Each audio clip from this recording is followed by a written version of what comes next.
తిరుమలలో క్షేత్రపాలకుడి విగ్రహం మాయమైపోయింది. హఠాత్తుగా అర్ధరాత్రి పూట ఆంజనేయ స్వామి విగ్రహాన్ని దొంగలు అపహరించారు. చాలా పెద్ద స్థాయిలో కలకలం రేగింది. తిరుమల ఘాట్ రోడ్ 1లో ఉంటూ అనేక మందితో నిత్యం పూజలు అందుకునే ఆంజనేయుని విగ్రహాన్ని అపహరిస్తే టీటీడీ సెక్యూరిటీ ఏం చేస్తుంది అనే ప్రశ్నలు ఉదయించాయి. ఎట్టకేలకు ఆ దొంగలనైతే పట్టుకోగలిగారు. ఆసక్తికరం ఏంటంటే అందులో ఒక దొంగ, ఈయన పేరు పొట్నూరి యశ్వంత్. ఇది విశాఖపట్నంలో ఉన్న భీమిలి అసెంబ్లీ నియోజకవర్గం.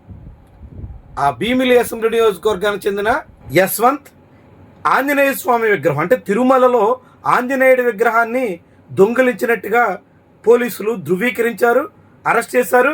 ఇతగాడు తిరుమలలో స్వామివారి భక్తుళ్ళ అక్కడ అనేక రకాలుగా కార్యక్రమాల్లో పాల్గొంటూ మొత్తంగా ఆంజనేయుడి విగ్రహాన్ని అపహరించి చాలా పెద్ద స్థాయిలో అపచారానికి పాల్పడ్డాడు.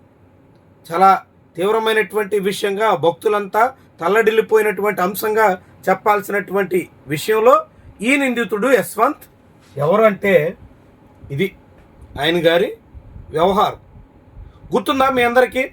రామతీర్థంలో రాముడు శిరస్సు నరికేశారు అంటూ చాలా పెద్ద రచ్చ జరిగింది వైఎస్ జగన్మోహన్ రెడ్డి ముఖ్యమంత్రిగా ఉండగా. ఆ విషయాన్ని ఇప్పటికీ ప్రస్తావిస్తూ ఉంటారు టీడీపీ నేతలు. కానీ తీరా అలా ఆ శిరచ్ఛేదానికి పాల్పడినటువంటి రాముడి విగ్రహాన్ని ధ్వంసం చేసినటువంటి కేసులో ప్రధాన నిందితుడికి సీఎం రిలీఫ్ ఫండ్ నేరుగా తెలుగుదేశం పార్టీ నేతలు దగ్గరుండి అందించారు. తెలుగుదేశం పార్టీ నేతల నుంచి సీఎం రిలీఫ్ ఫండ్ అందుకున్నటువంటి వ్యక్తి రాముడి విగ్రహానికి శిరచ్ఛేదం చేసినటువంటి కేసులో నిందితుడిగా ఉన్నారు. అలా అక్కడ విజయనగరంలో చేసినటువంటి నేతలు ఇప్పుడు ఇలా ఆంజనేయుడి విగ్రహాన్ని అపహరించిన ఈ యశ్వంత్కు కూడా ఏమైనా మళ్ళీ సీఎంఆర్ఎఫ్ ఇతర పథకాల్లో ఇతర స్కీమ్స్లో ఏమైనా బెనిఫిట్ కల్పిస్తారేమో చూడాలి మరి. ఎందుకంటే మరి రామతీర్థంలో రాముడి విగ్రహం తల నరికేసినందుకే అంత పెద్ద స్థాయిలో బెనిఫిట్స్ ఇస్తే, ఇక్కడ ఆంజనేయుడి విగ్రహాన్ని మాయం చేసినటువంటి వాడికి, అర్ధరాత్రి పూట దొంగిలించినటువంటి వాడికి ఇంకేం చేస్తారు? ఇది భీమిలి ఎమ్మెల్యే గంటా శ్రీనివాసరావుతో ఆయన ఫిక్స్. భీమిలి ఎమ్మెల్యేతోనే కాదు, రాష్ట్ర మంత్రి, దాదాపుగా సీఎం లెవెల్లో టీడీపీ వర్కింగ్ ప్రెసిడెంట్గా ఉన్న నారా లోకేష్తో కూడా ఈ నిందితుడి ఫిక్స్. ఇవే ఇప్పుడు వైరల్ అవుతున్నాయి. చూడండి, అసలు ఎవరు వీళ్ళు, ఎక్కడి నుంచి వెళ్ళారు, ఎక్కడ దొంగతనానికి పాల్పడ్డారు, ఎలా సాగించారు, ఎంతగా విస్మయం కలిపేటువంటి విషయమో ఆలోచించండి. తిరుమల శ్రీవారి ఆలయానికి వెళ్ళేటువంటి భక్తులు అక్కడ 7వ మైల్ రాయి దగ్గర అనేక మందికి మొక్కుతూ ఉంటారు. ఆ క్రమంలో క్షేత్రపాలకుడిగా భావించే ఆంజనేయ స్వామిని కూడా ఆరాధిస్తూ ఉంటారు, ప్రత్యేక పూజా కార్యక్రమాలు నిర్వహిస్తారు.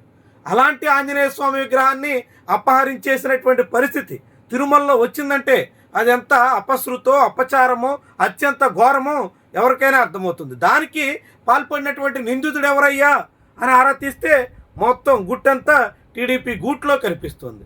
తెలుగుదేశం పార్టీ నాయకుడే, పోనీ అక్కడ సాధారణ లేదంటే గ్రామస్థాయి కార్యకర్తే అనుకోవచ్చు. ఆ పార్టీ కార్యకర్తే ముఖ్యమైనటువంటి నేతలతో ఫోటోలు, చాలామంది చాలా సందర్భాల్లో ఫోటోలు దిగుతారు కాబట్టి అలా దిగినటువంటి అవకాశం కొందరికే వస్తుందన్నది అందరికీ తెలిసిన విషయం. అలాంటి ఫోటోలు దిగే అవకాశం కూడా దక్కించుకునే స్థాయిలో ఉన్నటువంటి టీడీపీ కార్యకర్త ఇతడు దొంగగా మొత్తం రాముల వారి బంటుగా ఉండే ఆంజనేయ స్వామి విగ్రహాన్ని దొంగిలించినటువంటి కేసులో దోషిగా పోలీసులు తేల్చారు. అంటే ఎలాంటి పరిస్థితి ఉందో చూడండి. ఆంధ్రప్రదేశ్లో కొండలు, గుట్టలు, మైనింగ్, ఇసుక, లెక్కర్ ఇవన్నీ కొల్లగొట్టడమే కాదు, రెండో వైపు ఆలయాల్లో విగ్రహాల్ని కూడా దోచేసేదానికి, విగ్రహాల్ని కూడా దొంగిలించేదానికి టీడీపీ శ్రేణులే తెగించేస్తున్నారంటే ఏ తీరున వ్యవహారం నడుస్తుందో, ఎలాంటి పరిస్థితి ఆంధ్రప్రదేశ్లో ఉందో ఎవరికైనా ఇట్టే అర్థం కాక మానదు. ఈ మొత్తం ఎపిసోడ్ చూస్తే మీకేమనిపిస్తుంది? ఇలా దొంగతనం చేసే వ్యవహారం తెలుగుదేశం పార్టీ కార్యకర్తకి ఎలా వచ్చిందనుకుంటున్నారు?